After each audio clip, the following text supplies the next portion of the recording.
here. Proverbs chapter 12. Proverbs chapter 12, as we want to continue studying, looking at God's wisdom for us, and today really looking how we can be established. Our theme you see throughout Proverbs is being established, being firmly set, not falling over. A lot of people in our generation, their focus is on get rich quick, get big, have a big, fun, exciting life. There's not as much of a focus on let me establish my life. I want something that will last. I want something that's fun right now. I want the big boat, the big car, the big house, and I want it now. Never mind the fact that I will be chained to it the rest of my life because I'm not going to be able to pay it all off.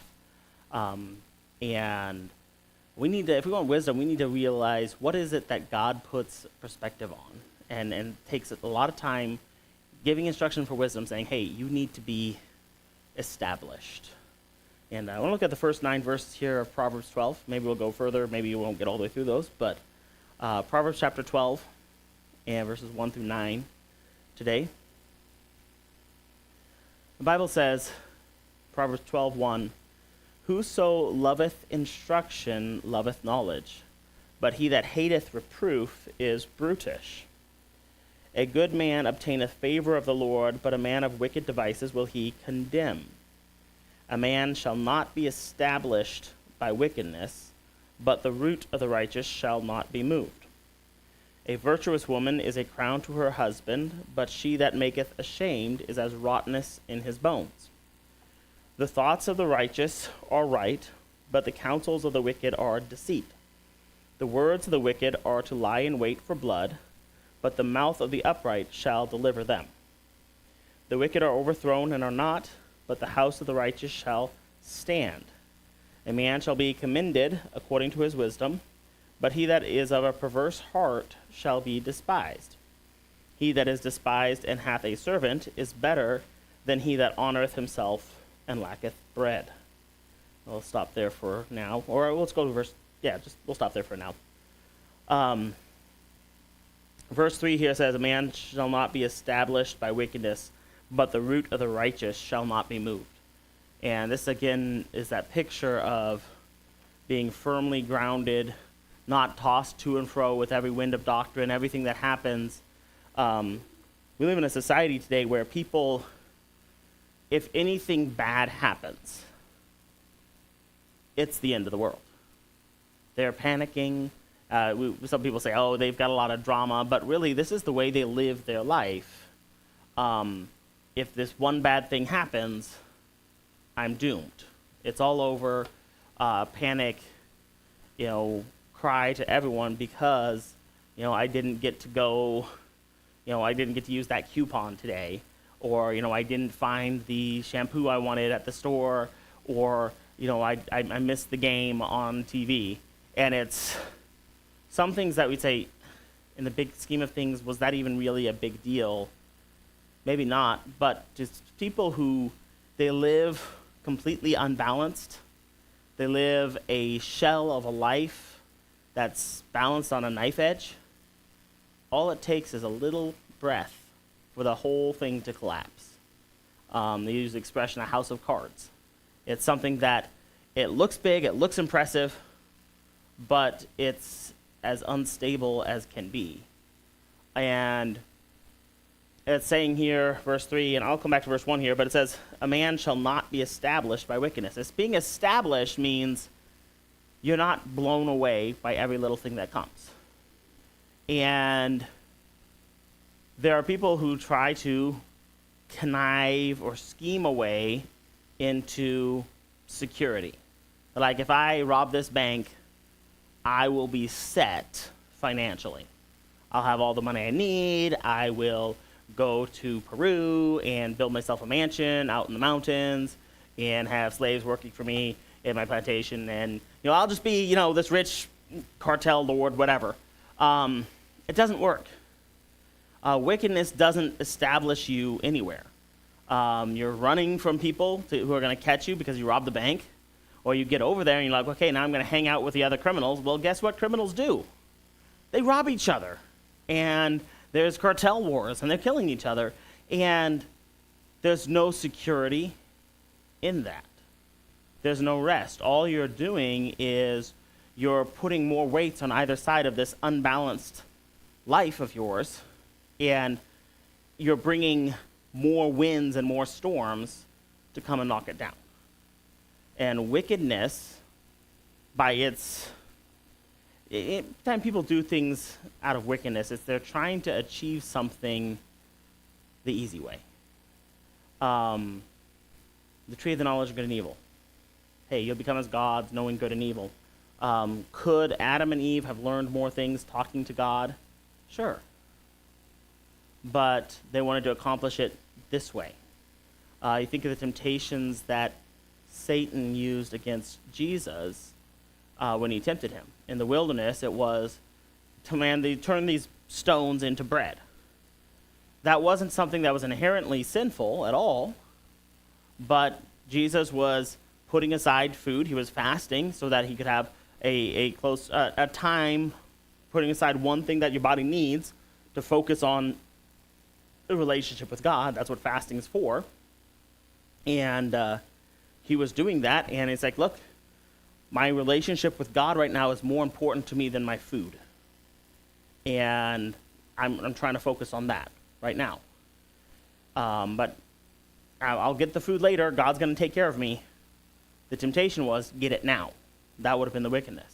When he had him up and he showed him all the kingdoms of the world, and Satan said, I will give these to you if you bow down to me. It's something that was going to be good, something that is what Jesus is going to have. Every knee shall bow and every tongue shall confess that Jesus Christ is Lord to the glory of God the Father. And that's going to happen. Satan was trying to offer a shortcut to it. But a shortcut, if Jesus had done that and he bowed down to Satan, it wouldn't have been to the glory of God the Father. And it would have been the ultimate wickedness, which Jesus wouldn't have done. But that's kind of the example of what wickedness is. It's you're trying to get something the wrong way. And God knows we have need of things. We need money. We need protection. We need safety. We need justice sometimes. Someone's done something wrong to us and say, hey, sometimes a lot of wickedness is done out of a feeling of, hey, I've been wronged. I want to avenge myself. And when we try to do that, we're not establishing our lives, we're destroying our lives. And it says, a man shall not be established by wickedness. If you want to be secure, hey, there's a lot of things that God says this is how we can build and how we can establish. Things outside of those boundaries, those will not establish you.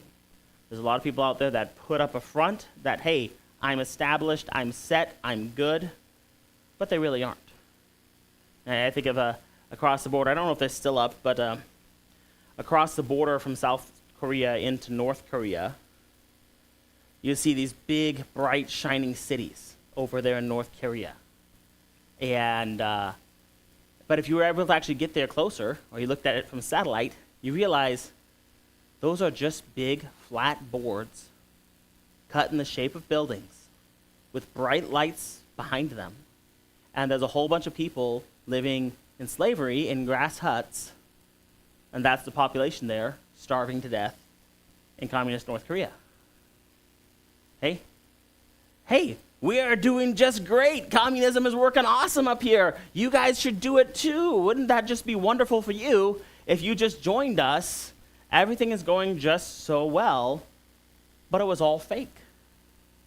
You know, and it's a front, and they keep doing that. I think the latest thing North Korea did was they tried to build a destroyer, this big, fancy warship, and it kind of tipped over on the dock when they tried to launch it, and it bent in half, and it didn't really work very well. Then they covered it up with a tarp, but you could still see the shape of a twisted destroyer on the dock, covered with tarps. They want to show an appearance of hey, everything is good over here. We are well established. I'm totally secure. Okay? It's not going well for them. They're not established by the wickedness. Okay? But then it says here, the root of the righteous shall not be moved. What does Psalms 1 say? Blessed is the man that walketh not in the counsel of the ungodly, nor standeth in the way of sinners, nor sitteth in the seat of the scornful. But his delight is in the law of the Lord, and in his law doth he meditate day and night. He shall be like a tree planted by the rivers of water. Hey, when a tree is planted and its roots dig deep, it's secure. It's not going away. It's got all it needs, nutrients there. It's by the rivers of water.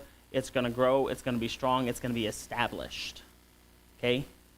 And saying, look, those who are doing it God's way, you're saying, hey, I really want to know God's way, and I'm going to take the time to meditate in his way and read it and study it and delight in it. That's what's going to establish us. Give us that way for where our life, will bad things still happen to us? Oh, absolutely. But the difference is we'll be able to handle it because we're stable.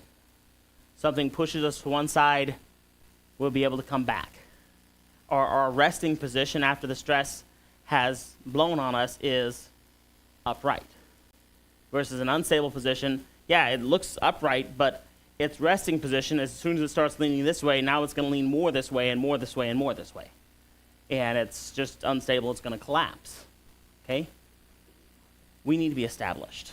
And it says that the root of the righteous shall not be moved. That root, that is what establishes us, that's what secures us to the ground.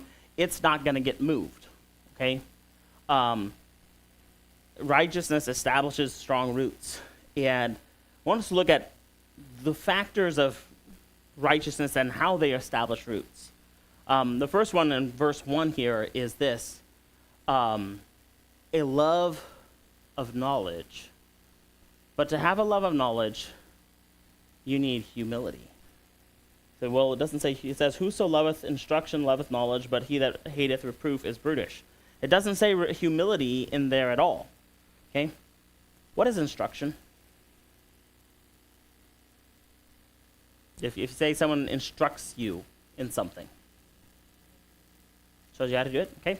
If you have someone who is a driving instructor, okay, and you say, I want you to be my driving instructor, I want you to teach me how to drive, and sign off that I completed my hours for driving instruction, okay?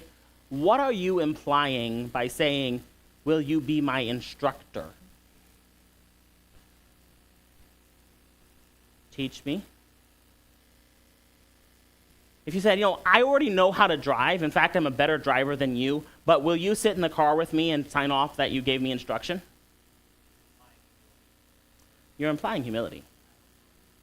Okay? If you said that to an instructor, and it's not just somebody who just wants your money, you're like, no. I'll teach you how to drive. I'll give you some instruction. And if you're receiving that instruction, yes, I'll sign off. But if you said that, I don't need that, I don't need to listen to that, I don't need the speed limits, those are for the weak. If you're ignoring all of that, if you're an instructor is going to say, I'm not signing off that you're ready for your permit or for your license, no way. Why? Because you're not wanting to learn, okay?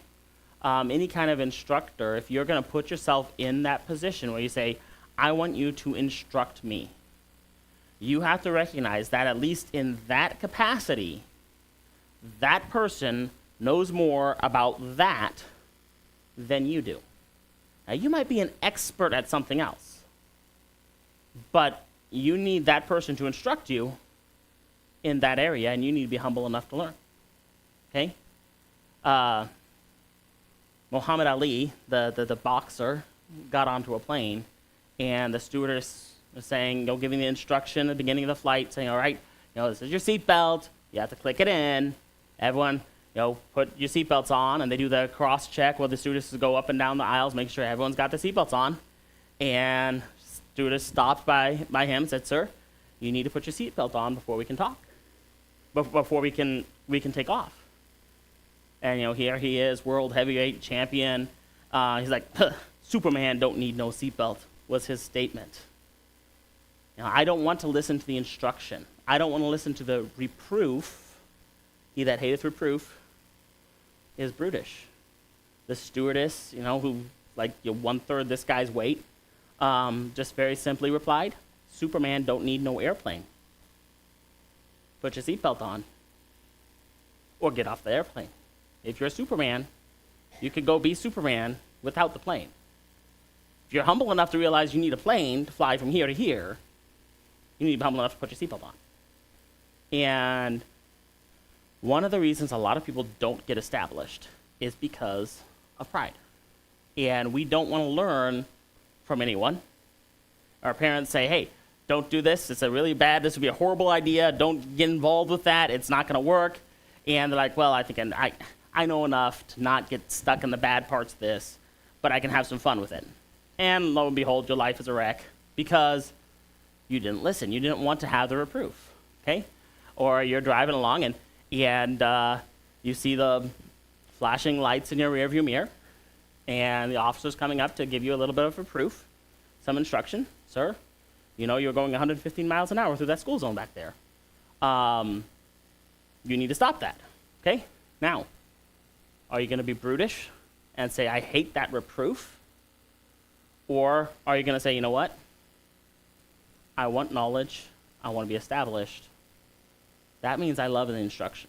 Instruction and reproof, the reproof usually gives you that connotation that you just did something wrong and now you're saying something's right. Instruction also has some of that connotation of you don't know something and you need to learn that thing. And we've got to make a decision that we are going to be willing to be corrected. Okay? That's a hard thing for life. But if you want to be established, it's not about, hey, I want to look good in front of everyone. Okay? Being corrected by someone doesn't really look cool. Okay? If you're a high schooler and a teacher is saying something and you're the only student that's listening, like, oh, you're going to try to be a teacher's pet or something like that. You're listening to the instruction. It's not cool right now, but, and maybe your sense of ego isn't built up really now, but you're getting yourself established, okay?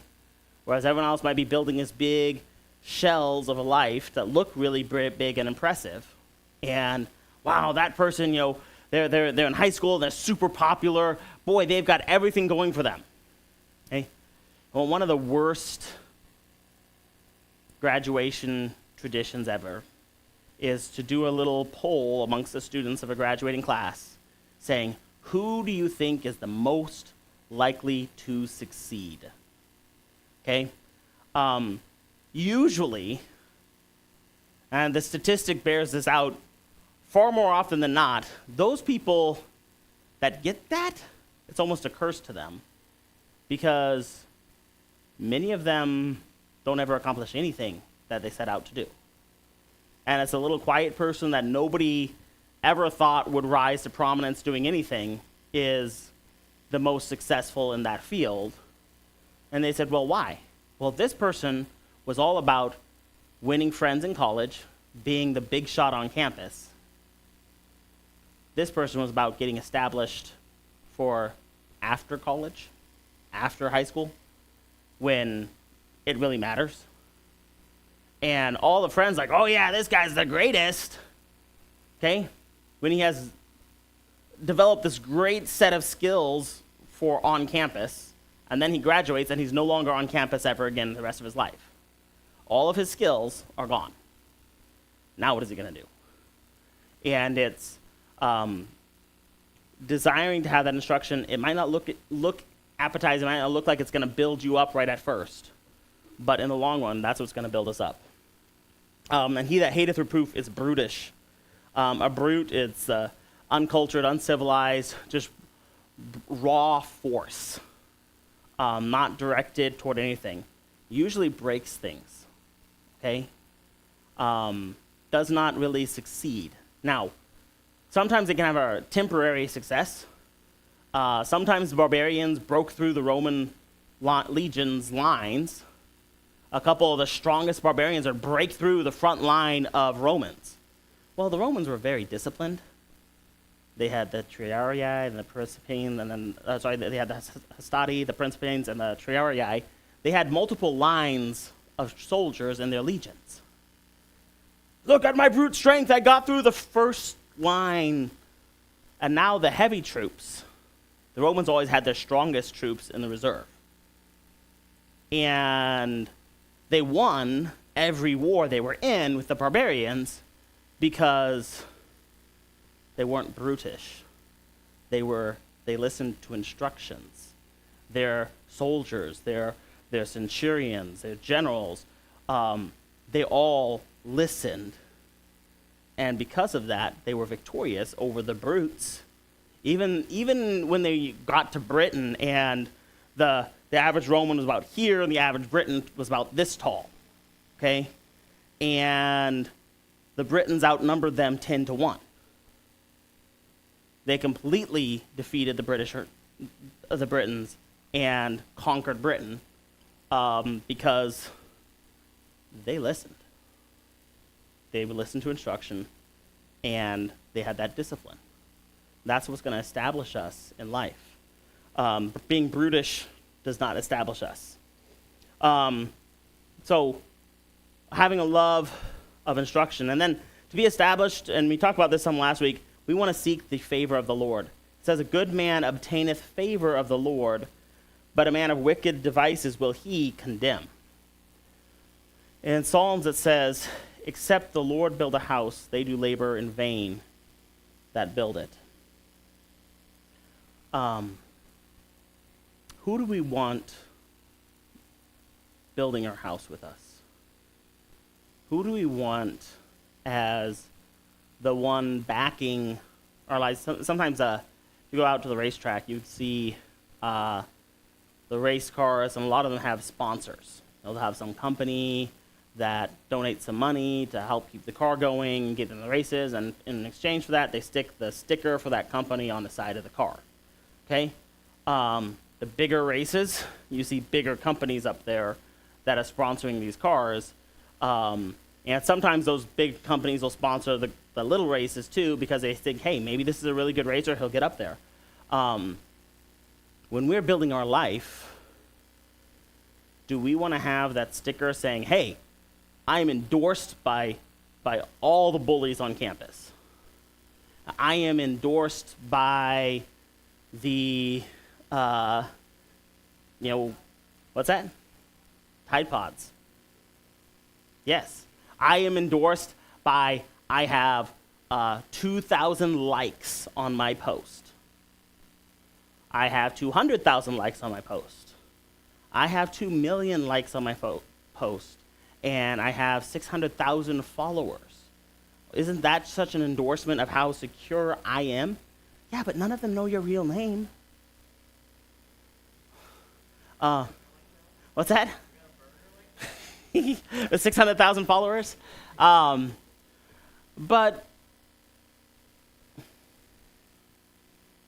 if I was going to go and I had only one sponsor, I would want it to be God. And they can have all the other sponsors. They can have 600,000 sponsors. I'd rather have God as my sponsor. And it says here, a good man obtaineth favor of the Lord. If I seek to do what's right, okay, we got that knowledge of good and evil. I know this is evil. I know this is good. And I'm choosing to do good. Okay, now, there's none good, no, not one. Okay? How do we get, well, we're declared righteous by accepting Christ as our Savior, but after that we choose to do good. We choose to do what's right. We choose to follow God. They're going to get God's favor, okay? And say, hey, God is endorsing your structure as you're building it, your life, right? That favor is a currency far more valuable than gold, more valuable than dollars, more valuable than anything else. And if we want to build our foundation, we got to decide, hey, who do I want building this? Do I want it to be God or others? It says a man of wicked devices, okay? Again, you're not going to be established by wickedness, but you have these wicked devices. Wicked devices. It's not exactly talking about this, and it's not that a digital device is by itself wicked or good. I will say far more wicked has been done than good. But wicked devices means an idea, a design, a plan to accomplish something where you have wicked motives. Or the thing you're trying to accomplish is in itself wrong by God's definition. And whatever devices, and people come up with all sorts of plans. Hey, I got this scheme. This is gonna definitely work. If you give me $10, and then you go out and you get 10 people to each give you $10, and each of them goes out and gets 10 people to get each of them $10, and then each of them goes out and gets 10 people. Yeah, but when those 10 people give you $10, you give me one of their dollars. Okay, it's called a pyramid scheme. They don't really work. They take a lot of money from a lot of people. There's a bunch of people at the bottom that get nothing, and they just gave up their $10. That would be like a wicked device. I'm trying to scheme you. I'm trying to trick you. Say, hey, you know what? I'm going to do this real estate deal, and I'm going to make people think this land is really great, but really it's swampland and it's worthless. Okay? That would be a wicked device. And these wicked devices, when we have those and we try to use those to make our lives better, when we try to establish our lives, God sees it and he just straight up puts out a condemnation. Okay? Now people say, well, Christians aren't supposed to judge one another. There's one place that says, judge not that you be not judged. For with what measure you meet, shall be meted also you. And then it specifically says, judge yourself, then judge them, in the same chapter, the same context. Okay? We're supposed to be judging and discerning between right and wrong all the time. Okay? But the wrong kind of judgmentalism isn't the matter of judging. We have to judge. We have to say this is right, this is wrong. We're commanded to do that dozens and dozens of times, and it's not a cruel thing. What is cruel is when we take it upon ourselves to condemn people. Okay? I go into a church and someone says, well, yeah, that teenager, she's gone, she's done with. She's, she tried 3 times and she messed up all 3 times. Don't even waste your time on her. Okay? I hate it when I hear people say that. I firmly believe when God is done with you, you're going to be standing before him. If you're still allowed to breathe on earth, it's because God isn't done with you. And there's still a way to work with you. Yes, you can quench the spirit, you can sear the conscience, but God leaves you here for a reason, and it's not for all of us to give up on you. The worst form of of church discipline that ever might have to happen would be, they talk about in 1 Corinthians when they say, hey, this person's no longer, you've gone to them by themselves, they didn't listen, with one or two other witnesses, they didn't listen, they came to us as a church, and they still didn't listen, then they're no longer part of the church. You treat them as someone who's lost. Does that mean you don't talk to them? Okay. Well, how are we supposed to treat people who are lost? Help them find? Okay. Are we supposed to ignore them, just drive past their house?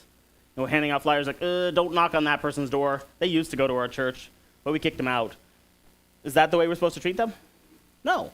We're supposed to go to the lost, tell them the good news of Christ, show them Christ's love, right?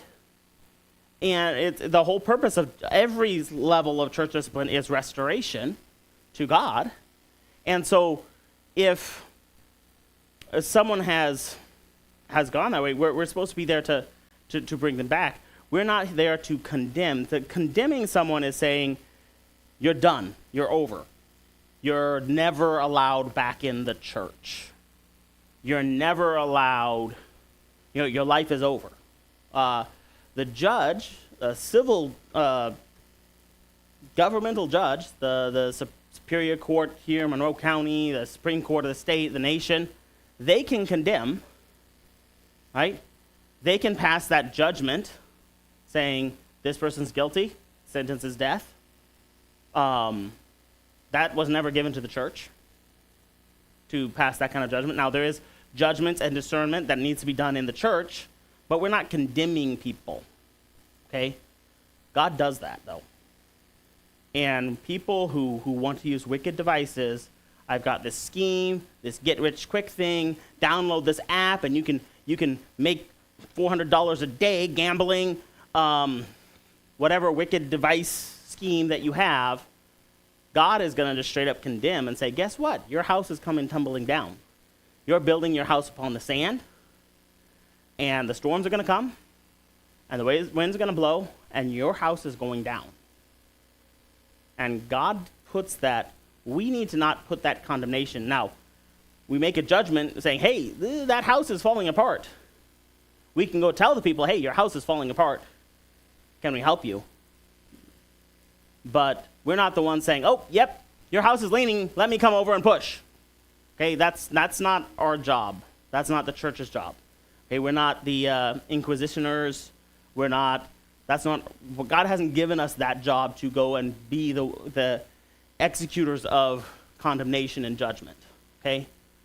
God does that. But God does that, and it happens every single day.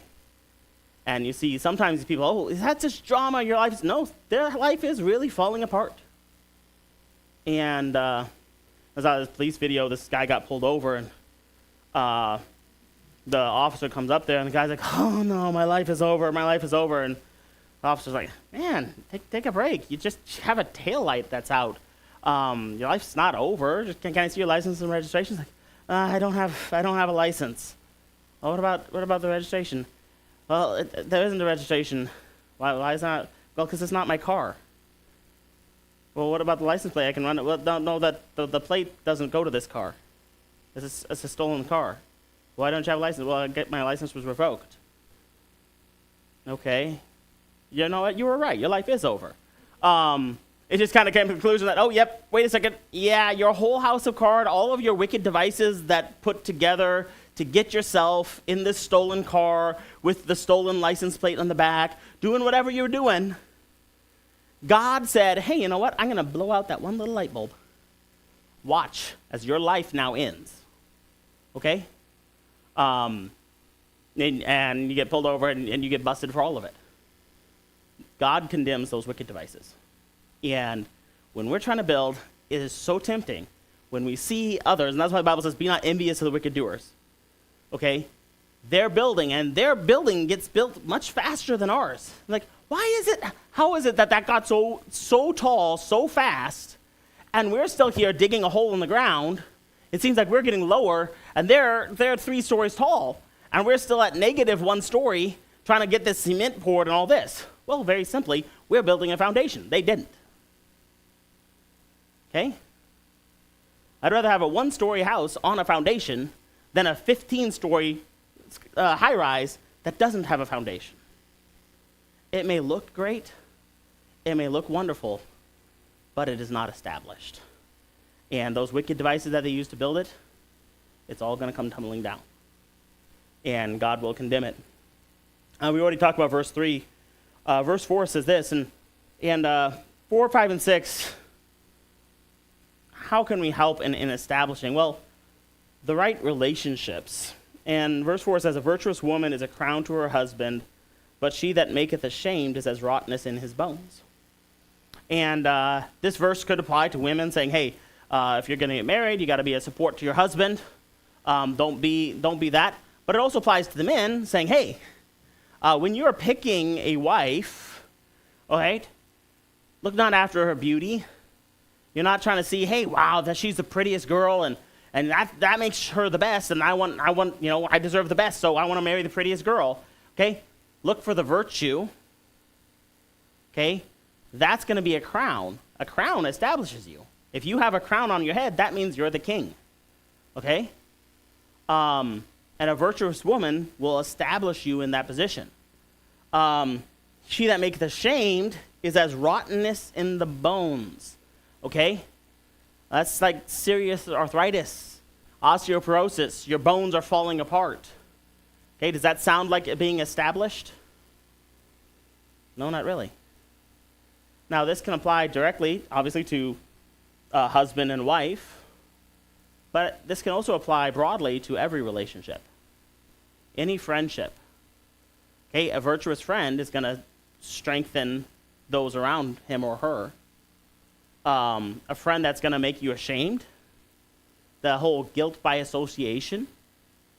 Hey, officer, I wasn't the one driving the stolen car with the stolen license plates without a license. I was just the guy in the riding shotgun with him.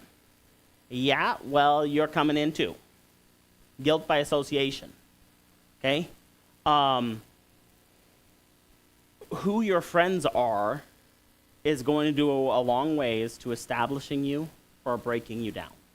Okay? And you need to choose wisely. Now, I just said we're supposed to go out and we're supposed to reach and witness to everyone. Okay, you should be friendly to everyone. But who are those people that you confide in that these are your support group? Okay? Your friends. Hey, I'm going to go hang out with these people every day. I'm going to go do things with them. Okay? Hey, they called me up and say, hey, we're going off doing this tonight. Want to come? Yeah. Okay? Are those people virtuous? Are those people trying to do the right things? Are those people full of vice, trying to do the wrong things? Okay? If you want to be established, hang out with the people who also want to be established by God. Okay? If you're hanging out with the other people, maybe it's not your house directly collapsing. You're just in their house when it collapses. Okay? And it's going to bring you down as well. It's going to be rottenness in your bones. It's going to make it harder. Okay? Choose your relationships wisely. Ask God to bring those strong relationships. Again, that doesn't mean don't talk to other people. By all means, talk to other people. But who is it that you confide in? That group should be people who love the Lord. The next area is our thoughts. Verse 5, the thoughts of the righteous are right, but the counsels of the wicked are deceit. Okay? The thoughts of the righteous are right. Well, this could seem a little redundant. But it's more than that. And Jesus really delves into this in Matthew chapter 5. When he moves from, ye have been heard that has been said of old, thou shalt not commit adultery. But I say unto you that if a man looketh on a woman to lust after her, he hath committed adultery with her already in his heart. He just went from, hey, God, you're looking on the outward appearance, but God's looking at your heart. What are you doing with your mind? Okay? He says, you have heard that it hath been said of old, thou shalt not kill. And whosoever kills shall be in danger of judgment. But I say unto you, whosoever is angry with his brother without a cause shall be in danger of the judgment. He's saying, look, God is looking at your thoughts of killing your brother before he's looking at the action of killing your brother. Okay? Because God looks at the heart. And if we want to be established, the thoughts of the righteous are right. It's not just, hey, I've done all these good things, I've said all the right words, but my mind is somewhere else. God looks at the heart. In Ezekiel chapter 8,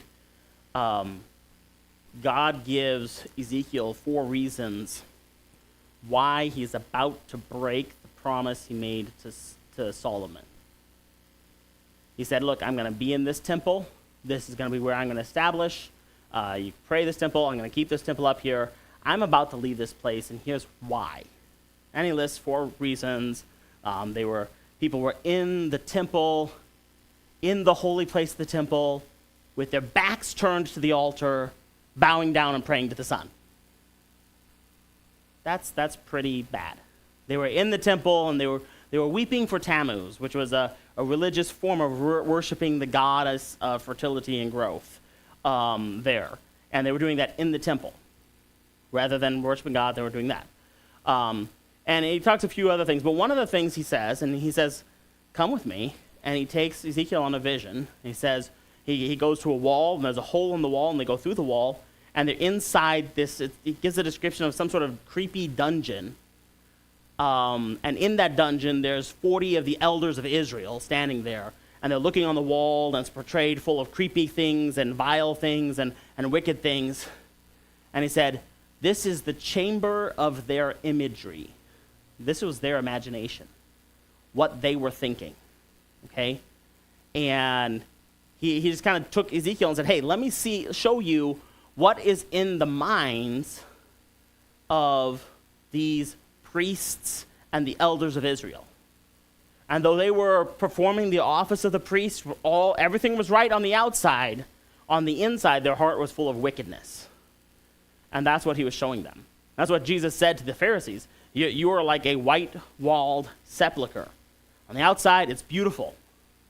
But on the inside, it's full of dead men's bones. And God looks at the heart. And so when it says the thoughts of the righteous are right, he's saying, look, when you say, hey, I want to be one of the righteous, that doesn't mean just do the right things. That means think the right thoughts. Okay, focus on, hey, what am I meditating on here? Again, it says, but the counsels of the wicked are deceit. Counsels, in the context there where it's right with thoughts, okay? My counsels, this is the ideas that I have that I'm listening to, or that I'm sharing with other people. I mean, it could be a group of people that form a council. But the thoughts of the righteous, they're right. The counsels or the thoughts of the wicked, they're deceitful. That is a two-edged sword. Yes, they want to deceive others so that they can get something good for themselves. But when they have some idea, guess what? All of their thoughts, all of their counsels are deceit. Hey, this is going to really help me, but it's deceiving me as well as them. And it winds up cutting back at them. The counsels of the wicked are deceit. When you get your mind so full of, hey, how can I trick this out, get through here, how can I get around this rule, how can I do this thing wrong, your mind is over here trying to find things wrong to do, when you have some really good idea, in your mind, a really good idea, okay, and say, hey, this idea will totally work, it's deceit, it's lying to you. The heart is deceitful above all else and desperately wicked. Who can know it? Okay? And when we are involved in that wickedness, our own thoughts are going to be deceiving ourselves. Okay? And when a man lusts after a woman, he's coming up with some make-believe idea of what it could be like with that person. It never would be that way with that person. It never could be that way with that person. But that's the deceit of the thoughts that are in there. And if we want to be established, it's not just our actions, but it needs to be our thoughts that are established and looking at God. That's why it says in the New Testament, bringing into captivity, all the idle thoughts and all the that are there. And then verse 6, the words, it says, the words of the wicked are to lie in wait for blood, but the mouth of the upright shall deliver them. Okay? The wicked, they want to lie in wait for blood. And if you read Proverbs chapter 1, it's very clear whose blood they're lying in wait for. It says that they lie in wait for their own blood. Now, we're hiding here. We're going to jump out there. We're going to mug that person. We're going to, but that's always going to come back to you. Okay?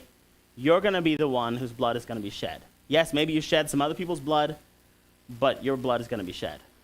It's not going to work out well for you. But the words of the wicked, now, how is it that the words are to lie in wait for blood? You think of a bully, they get their excitement, their fulfillment off of making others feel inferior. And when they can push somebody down emotionally, they feel like, hey, I'm stronger, I'm better. That's how they try to build themselves up, is I will feel better if I make them feel worse. If I can show them that I can dominate them physically, mentally, emotionally, I can bully them. Okay? whether that's a physical bully, two kids in a playground, or that's a cyber bully, or that's an emotionally abusive relationship going on. It's always that same thing. It's somebody wanting to make themselves feel better at the expense of somebody else. And that comes out in their words. Okay? The words of the wicked are to lie in wait for blood. And it does destroy people and it kills people because of the pain that it goes through. It physically, not even counting how many people commit suicide because of cyberbullying and other bullying that happens, it physically breaks them down to where they start having heart issues, they start having health issues, and it can kill them. But the ones it destroys even worse than the victims are the bullies themselves, because it's going to come back on them. That's a wicked device. God is going to condemn it. But it says the words of the righteous, of the upright, deliver them. If you're upright, your words will, number one, deliver yourself, but it'll also deliver those who are being preyed upon by the words of the wicked. And there's a lot more in this chapter also that talks about the tongue and how powerful our words are. In the New Testament, it says the tongue is a fire, a world of iniquity. It says it's an untamed beast. Okay? The tongue has a power to bring blessings and bring destruction. It has the power of life and death. A good word spoken in due season, it's like apples of gold and pitchers of silver. It can be the most encouraging thing. Someone can be on the point of giving up and being done with life, and one good word can turn that life completely around. Okay? But words can be like a spark starting a wildfire. They can destroy thousands. They can destroy nations, can be destroyed by people's words. And the wicked words. If we want to be established, we need to seek to be righteous. God needs to be the one establishing us, and we need to decide, hey, I want God to establish me. The man shall not be established by wickedness, but the root of the righteous shall not be moved. I need to do what's right. That means I need to be instructed in what's right. I need to listen to instruction. That means I want to seek God's favor, not God's condemnation. That means get rid of those wicked devices. Okay? And a lot of times those devices, where do we get those? Relationships, thoughts, and words that are coming out of our mouth. What relationships do I have? Are these people seeking God? Principle number 1 in Reform is unanimous. Those who do not love the Lord will not help you serve the Lord. Okay? If you're trying to get someone who's addicted to drugs, they need to get away from their drug friends. That's the first step. You need to get away from that. Really, you need to get around people who do love the Lord. They're going to help you serve the Lord. And get the right relationships, get the right thoughts. Okay? Another principle from Reformers unanimous. Every sin has its origin in the heart. Okay? Before you do something, you think about it. And if we can focus on, hey, let's think right, the doing will be a lot more. And then the words that we say. Sometimes words will pop up into our minds, but when we allow that word to process through our speech matrix in our brain and come out as an audible word, it has now imprinted that more on our brain, on who we are. Okay? It says, the words that come out of our mouth defile a man, is what Jesus said. And we need to be careful what we say. You say, well, didn't you say, if we were careful about our thoughts, our actions? Yes. But sometimes, have you ever said something without having a thought about it before? Am I the only one who ever speaks before he thinks? Okay.